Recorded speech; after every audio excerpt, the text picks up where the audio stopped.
morning. I'm attorney Ben Crump, along with attorney Lisa Park, attorney Eric Hurts, Justin Presson, and Cliff Jones. We have the honor of representing the family of Nolan Wells. We have present with us his mother and father, Christine and Elmore. Um, we just had an opportunity to meet with District Attorney Angel McGrath and some members of her team. We had a very respectful meeting. Um, the thing I assume some of you may know, they came to announce, she shared with the family that there will be a grand jury that she will turn this case over to once they have collected all the information and finished their investigation. We also agreed that we will have a mutual inspection of the cell phone with our experts and their experts. Attorney Eric Hertz is helping lead the investigation team with former law enforcement experts who are going to help us uh, with the cell phone download. So everybody will be able to see at the same time what the cell phone has. We also talked about trying to make sure we dot every I and cross every T. I know that we're getting about 50 calls a day to 100 calls a day from people who were there on Horn Island, people who are familiar with individuals that were there on Horn Island. And so we continue to be steadfast in trying to get to the truth of why Nolan Wells is dead. At this time, we'll have Attorney Hertz say a few words, and then Christine and Elmore will just talk about the homegoing services and celebration for Nolan, and then we'll take a few of your questions. Attorney Eric Hertz. Thank you. Right now, there's a lot of unanswered questions. We appreciate the district attorney meeting with us, but because of certain types of confidentiality that even the victims are not allowed to know, we did not get all the answers we want. We have an independent investigation going on that involves former law enforcement federal agents that are going to be looking into all the different information we got. The calls are coming in and we're getting a lot of information.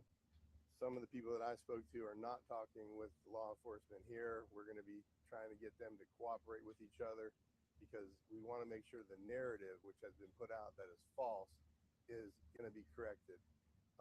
So at this point, we just ask everybody to keep keep calling in if you have any information and let us know. And I personally, if we validate you're a legitimate call, we'll call you and talk to you. And I thank you all for showing up today. And now, Christine and Elmore will just share with you some details of the homegoing celebration for their son. Hello, everyone.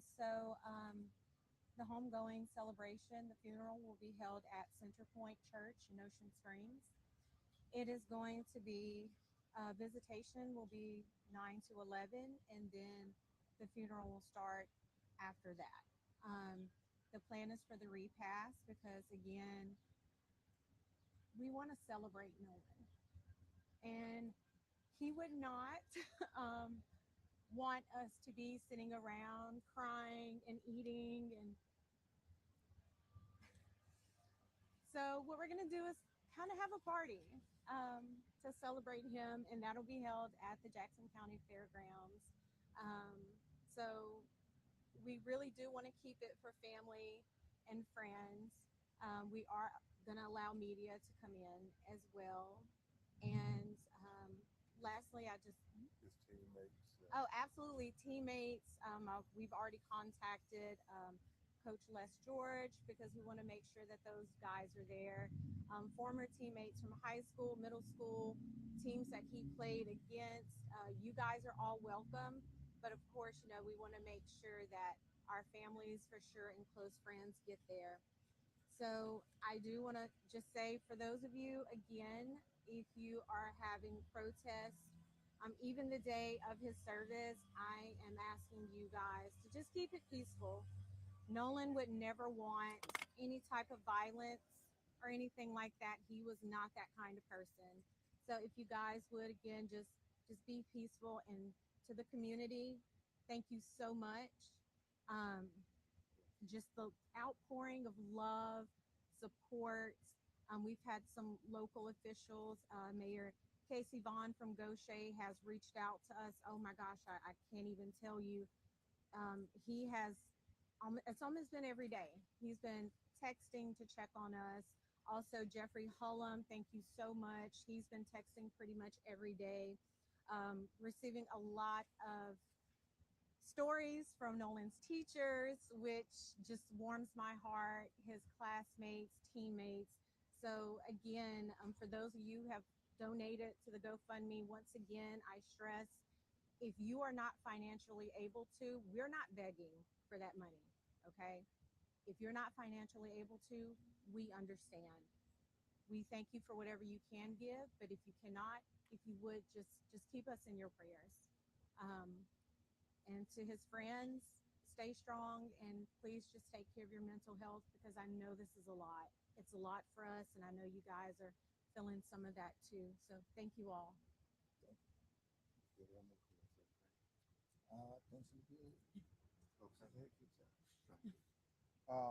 Are there any questions? Yes. Attorney Crump, Skylar Henry here with CBS News. The last time that you spoke in a setting like this, I know you guys were hoping to get results back from an independent autopsy. I know you mentioned that Nolan had been sent to Washington, D.C. Is there anything to share on that front? Not at this time, but we hope soon, very soon. Obviously, we're concentrating on the funeral services, but hopefully shortly thereafter, we will be able to tell some findings of the preliminary autopsy. Still waiting on some things. And I also, while we're talking about funeral services, want to thank Mr. Tyler Perry for paying for the funeral, Absolutely. as well as Colin Kaepernick for helping to shoulder the expense of the independent autopsy. And I thank Reverend Al for agreeing to officiate the funeral services. Yes, sir. Aaron Gilchrist, NBC News. Mr. and Mrs. Walmsley, you said from the very beginning that for you, this was really about getting some answers about what happened to your son. Do you feel like after your meeting today, you have any more clarity on what happened? Well, it was just a meeting where she talked about the process. She didn't tell us any information about uh, the investigation too much, because those things are, as she said, her role and what she has to do. But they still have questions, and that's not as insignificant to this meeting. It's just in general. Every morning they wake up and there's a hole in their heart, and they are trying to say, "What happened to my son?" Obviously, they feel strongly that he would not have just stayed behind. He wouldn't have left his cell phone. And so we're trying to get to those answers. Attorney Crump, Brian Rose, GC Wire. There's been a lot of misinformation that's been spread online, especially the pool picture that was shared by you, and you had said that. Well, I didn't share it. I reposted it. We're reposting everything. Let's make it clear. We're reposting everything because we're trying to get people to come in and call. And so we've said from the beginning, we're in a ferocious search for the truth. And so things out there, we are trying to post, ask people, do you know something about this? Let us know. Just because we repost does not mean that we authenticate anything. Look at our social media. We have always been very careful to say this is a repost, and we almost always give a declaration that that's what it is, a repost. And so we want people to continue to call about everything, videos, whatever interactions they saw. And thank God, we are getting dozens of people calling every day saying, I was on Horn Island. This is what I saw. I know these individuals. This is what we know. They said, we understand the sheriff's investigation has hundreds of people calling too. And so the hope is that when this is presented to the grand jury, all relevant witnesses and evidence will be presented to them so that we can have a fair and impartial investigation into the death of Nolan Wells. We were very honest and candid with the district attorney, and she was honest and candid with us. Our lived experiences tell us that we must question everything, everybody's role, law enforcement role. That is the lived experience of us as Black people in America.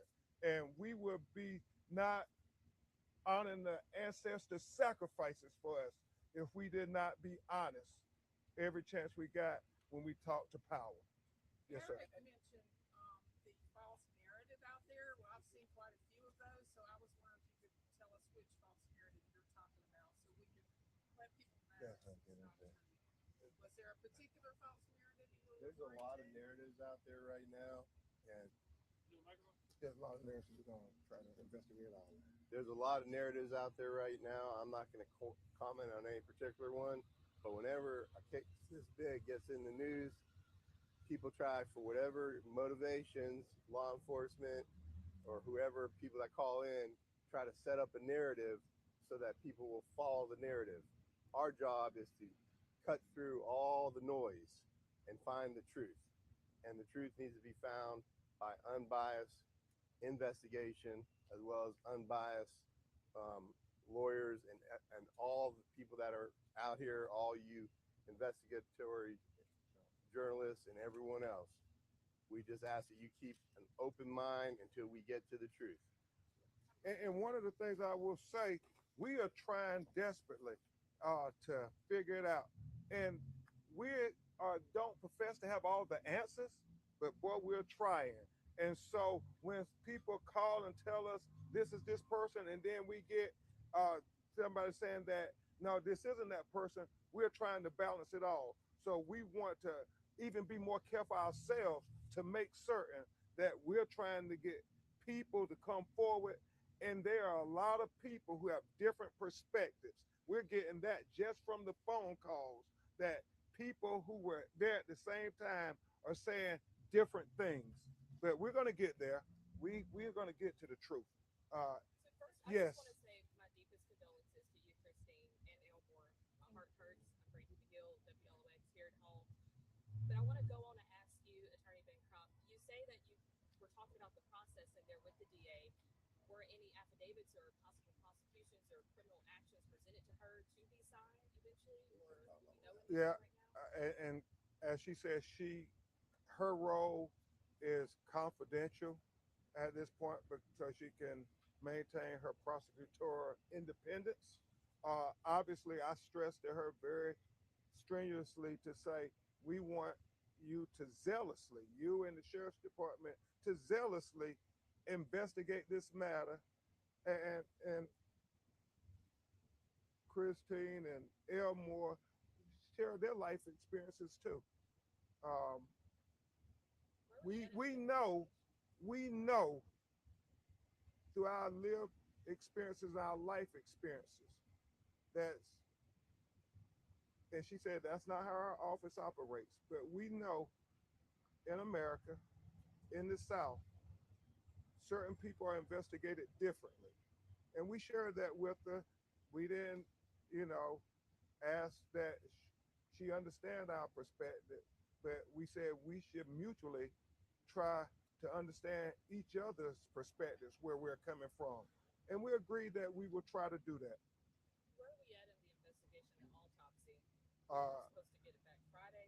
Well, no, we like we said, we're waiting, let the doctors do what they do. They ain't got their autopsy back neither. So we're trying to get it right. And then when we get it, we're going to share it. Yes, ma'am. On Friday in the press conference, you said that you hear on the video Nolan saying, Yes. "Give me my freaking phone. What are you freaking doing?" That's what a witness told us, and that's what we reported out. Then another witness had come forward and said, no, that was his voice.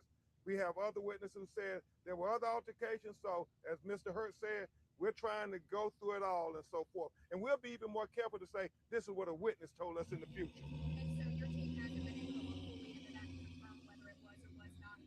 Now, we have audio people doing it, but we know certain people said it was him, and then certain people said it was not him. Are you worried about the death threats and the Well, violent kind of atmosphere on social media and how these fake videos and photos can play into oh my that? God, I saw a Even fake with video. close friends getting death Uh, threats? We don't want anybody life to be in harm's way just because we're trying to get to the truth of what happened to Christine and Elmore's son.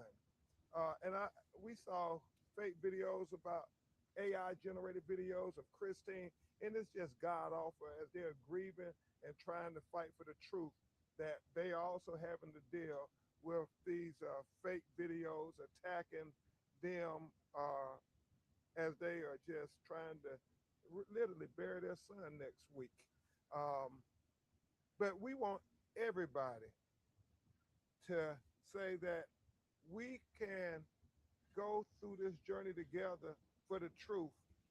And even though we may have different viewpoints, we can all agree that everybody wants the truth and nobody life should be threatened for seeking the truth. Nobody should be presumed accountable until we have evidence.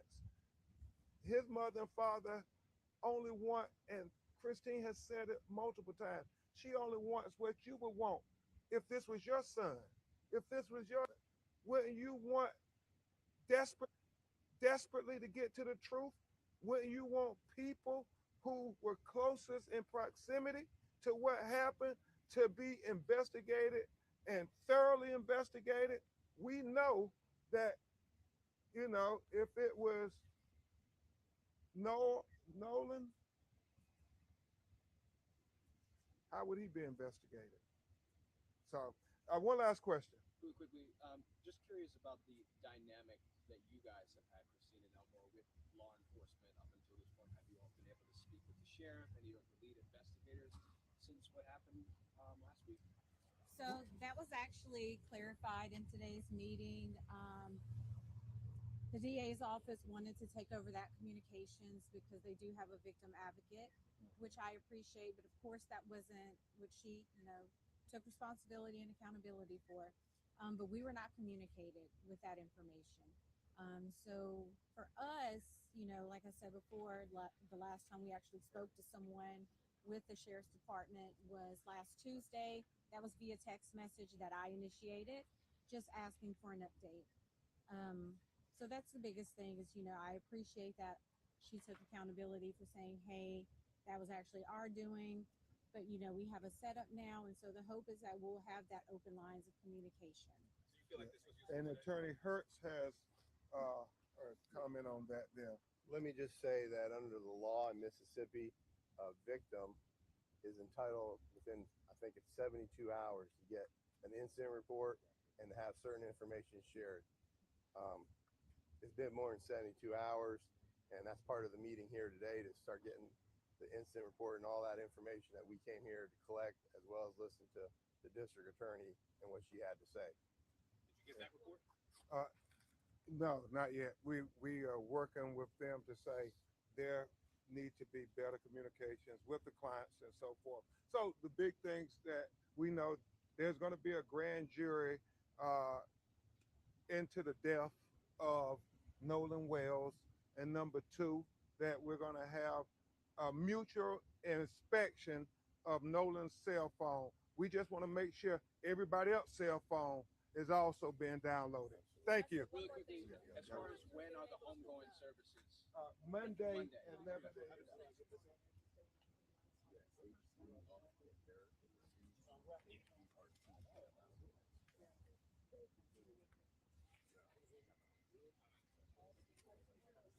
Thank you guys very much. There it is. Okay, that looks like that is a wrap for the press conference with Benjamin Crump and his family. One second. Yeah, Benjamin Crump and the family of Nolan Xavier Wells giving us updates as to Now let me turn this off. 1 second. Yeah, turn that on off. Yeah, so that was pretty interesting, actually.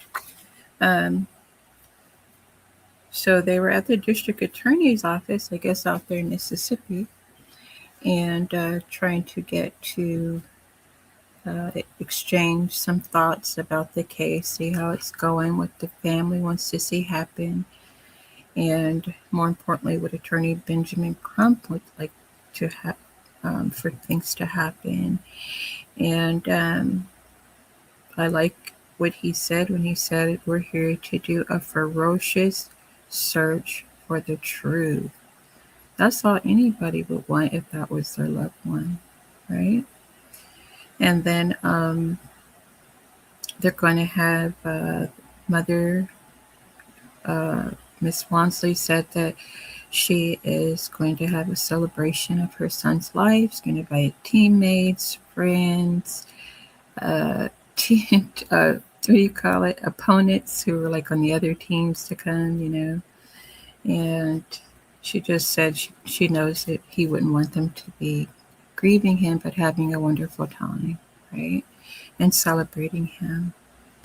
And then there was something else that I thought was good too. Oh, they were talking about all the information that's coming out. Some of the reporters were questioning the validity of a lot of the information that's been coming out on social media in particular, right? And if there's a lot of truth to it, when Benjamin Crump is actually his office, I guess on their social media feeds, but they're just reposting what people send in to them. And that's what he wanted to clarify. He's not saying that, you know, a lot of it's true necessarily. It's not directly from their office. It's just what's being sent in to his office. And they're getting a lot of calls. He says they're also having a lot of different perspectives. And it sounds to me as if they just need to start looking at video footage.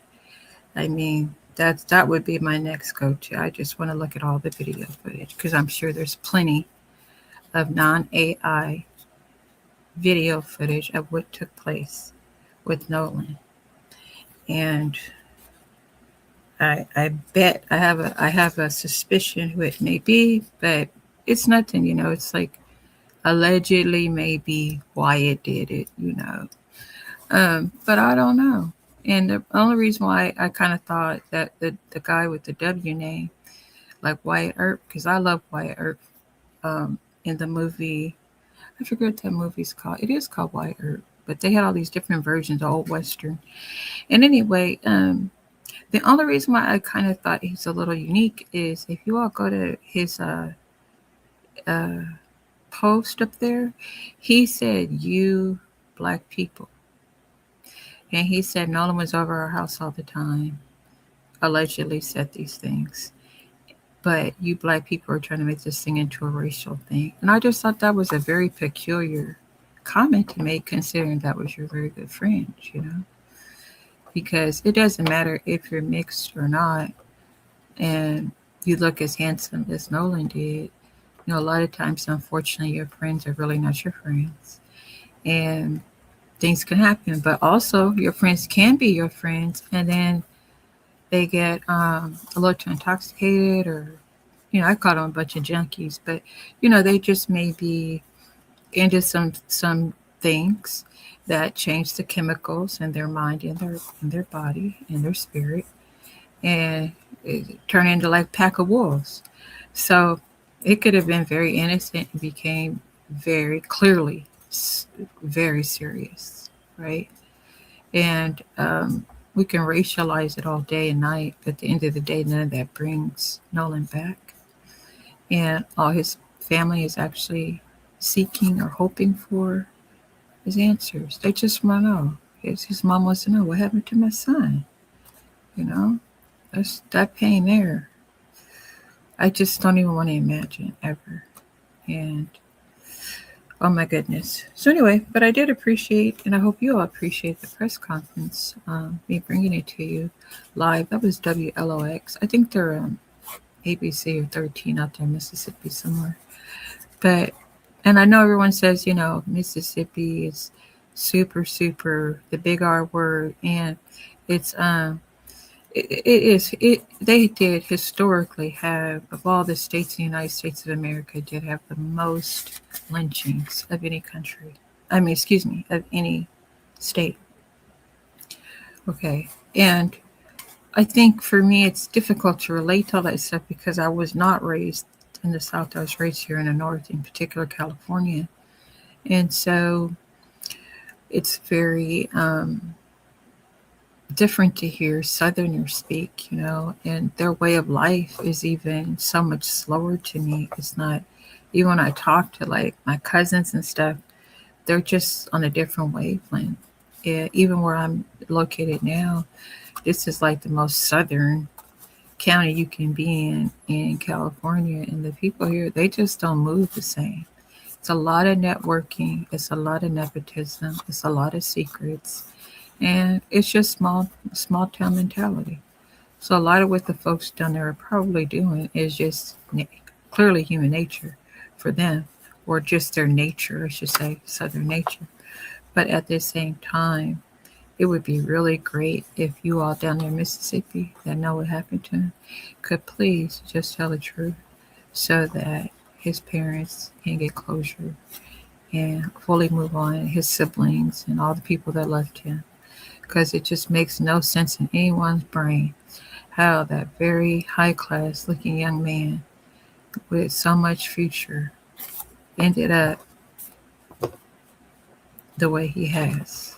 But again, we have to always give the benefit of the doubt that it could be something quite innocent.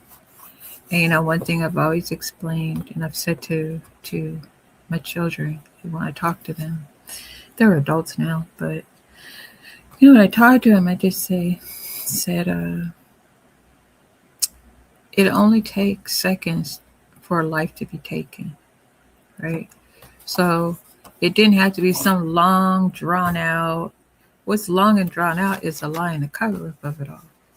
But the actual incident itself, I'm sure that unfortunately it obviously it was fatal. So I have been thinking about this one. It kind of reminds me of Trayvon too. And one of the things that a lot of folks in America, we just really, and I know you're not going to listen because you're set in your ways, a lot of you, but it'd just be so much better if we didn't dislike each other over things so silly and menial and that have no real, to me, like, they put things that really don't matter. What matters, we're all human beings, right? But some people have to make it, I call them the non-natives. You have to make it into something that it just shouldn't be. Because at the end of the day, we're all related. Now, this is something I don't hear any FBAs nor the other side talking about. But if you go back and trace your roots, you're going to find out that in those small towns, a lot of the people of different hues are related. So you could be sitting over here killing your own cousin because they look different than you, and you didn't know they were your cousin because your great great great grandfather was dealing with the great great great grandmother, right?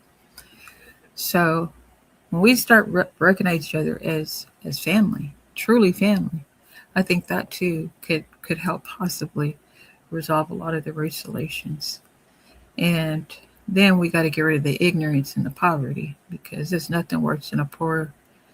I won't say what kind, but we got to get the poverty levels out of here. I mean, we should be like Switzerland or Finland or places like that. I know that they are densely populated, but nevertheless, it's like, how do you get billionaires, one man with that much money, and everybody else is doing the best they can?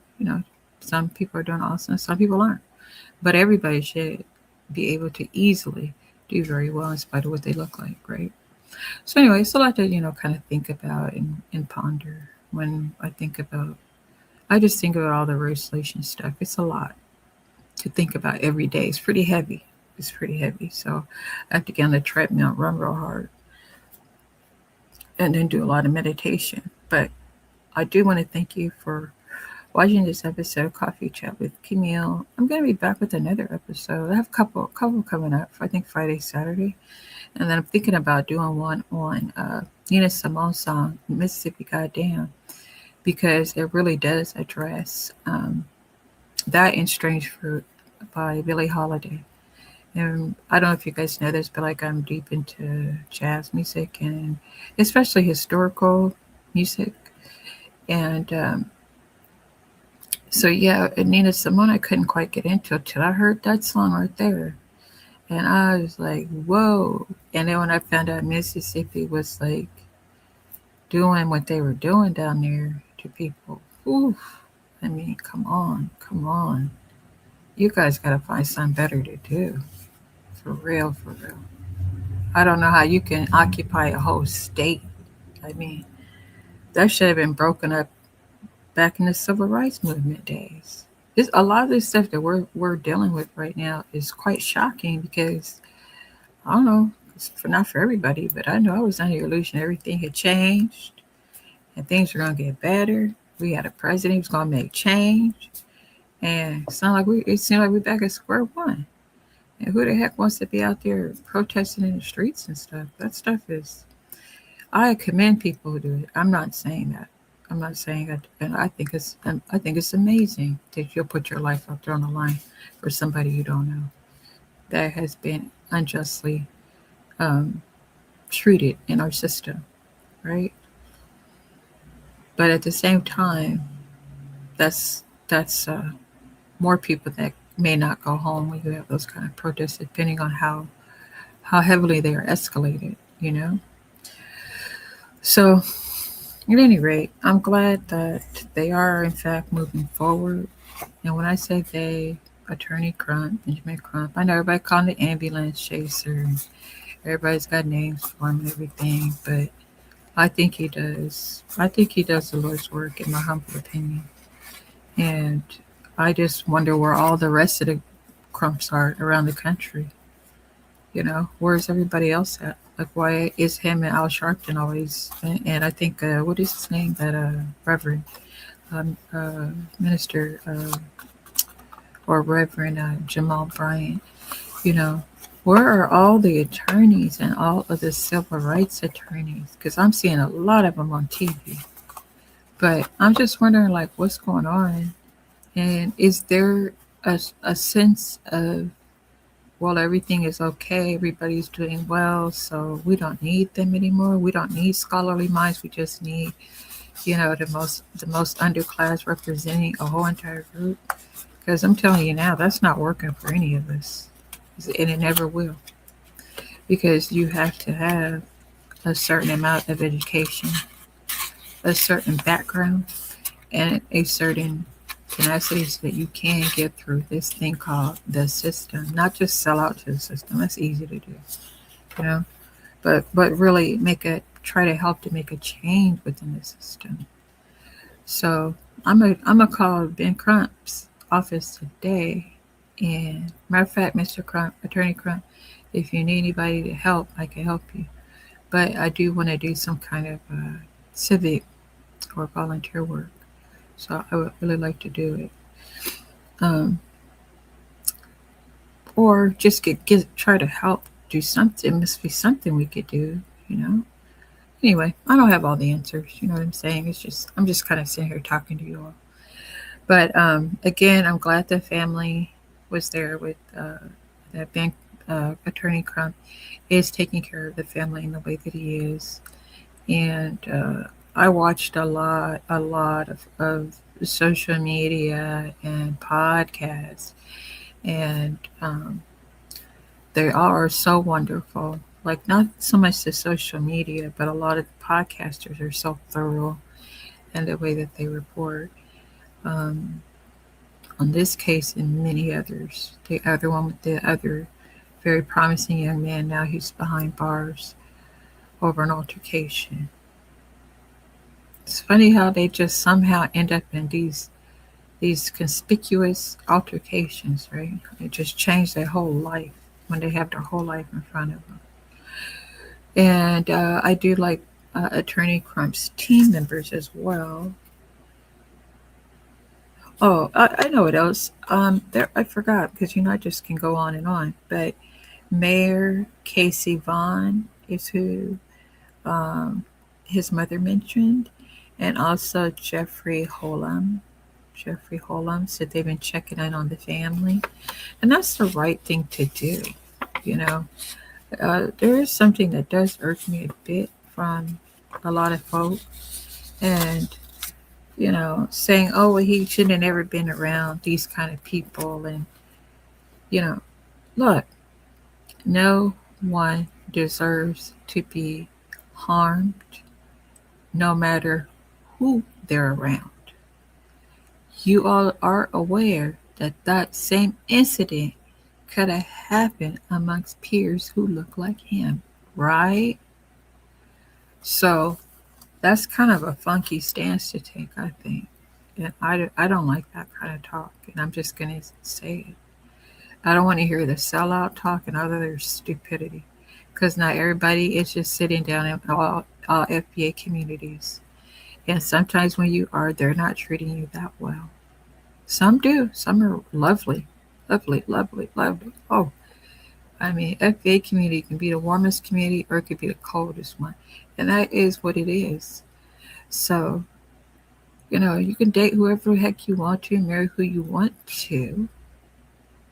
That's okay. There's a whole world of people out here. I don't think we was all just meant to be insulated with one another. We all have different tastes. We all have different upbringings and all kind of things. We have classism. We don't want to acknowledge that, but we have classism, right? So you generally date who you're around. Okay, nobody has to chase anybody who's opposite of them if you happen to live around them. That's not your fault. And it also doesn't mean that you should be targeted to be harmed. So those kind of talking points are disheartening when someone, a whole family, a whole community has lost a young man with so much promise. Right? I mean, we're just losing folks left and right daily, daily, daily, daily. Right? But then some hit the news cycle. We're fortunate enough to be able to hit the news cycle and we think about it and we reflect and we try to figure it all out. And yes, things do need to change, but change does in fact come to us slow because we're not all a monolith, right? So anyway, moving on. All right, so that's a wrap for Coffee Chat with Camille this morning. I'm so happy to be talking to you. I see someone coming in and coming out. I don't know what that's about, but welcome. And I was actually really hoping for the autopsy. that's what I'm waiting on. The autopsies, plural, right? So I can care less about all the racial and what's that other one? It's racial or uh, just gossip. I just want to what happened to him? What is his? Because his body's going to tell us anyway, right?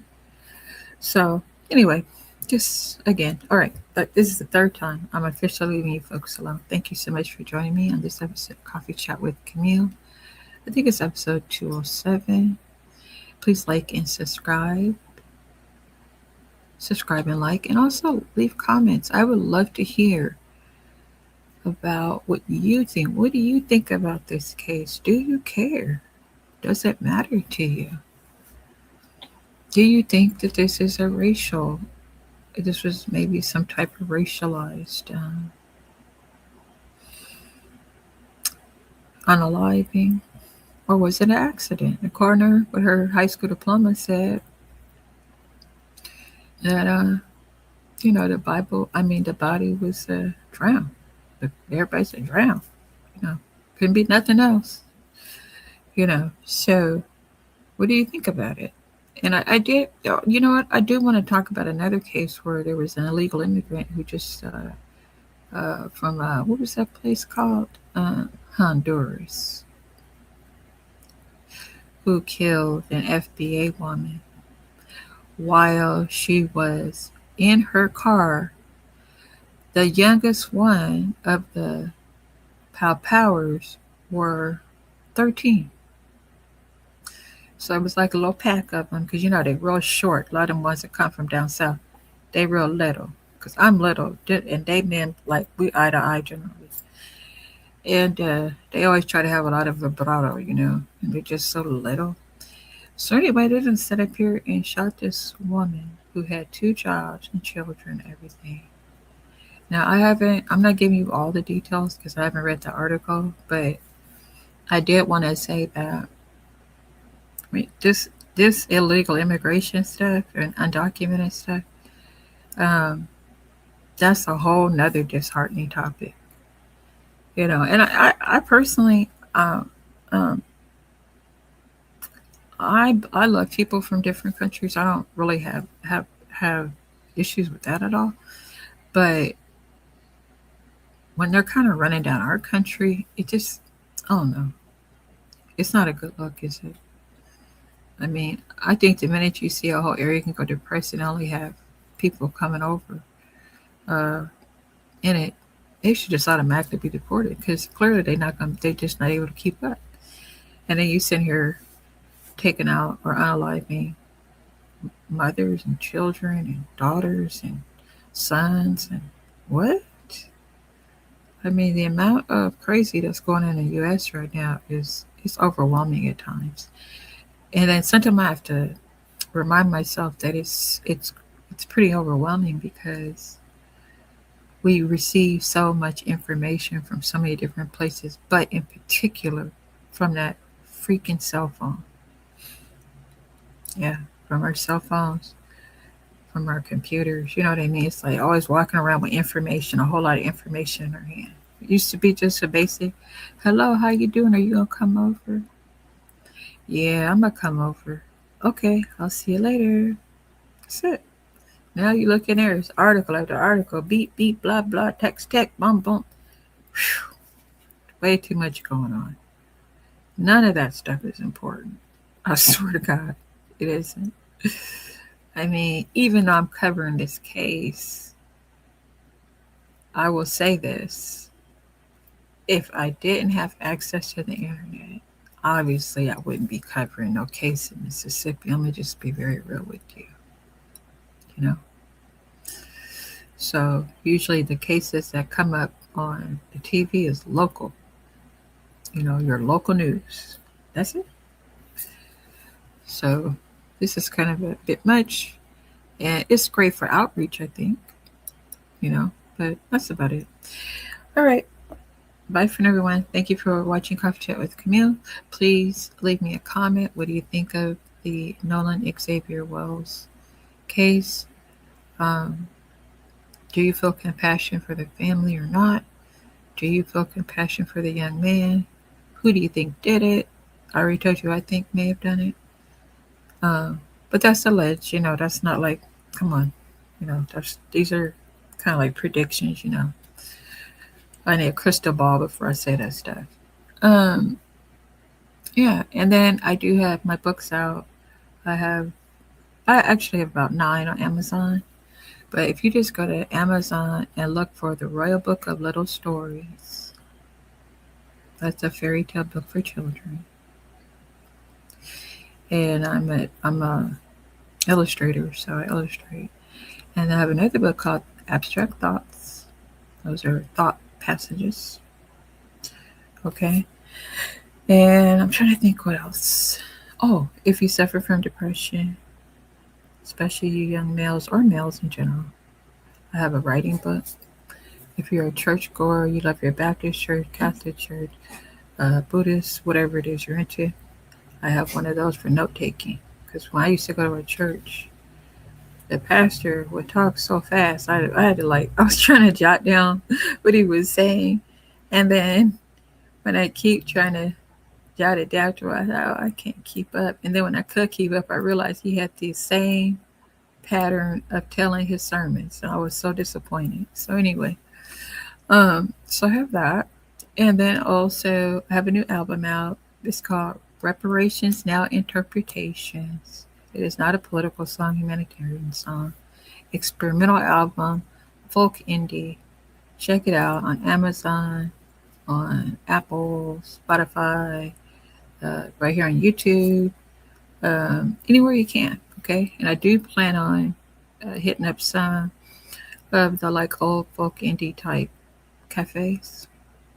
Okay, and getting around and singing to you. Okay, serenade you. All right, talk to you soon. Bye, everybody. Don't forget to like, share, and subscribe. Always a pleasure. I'll be back soon.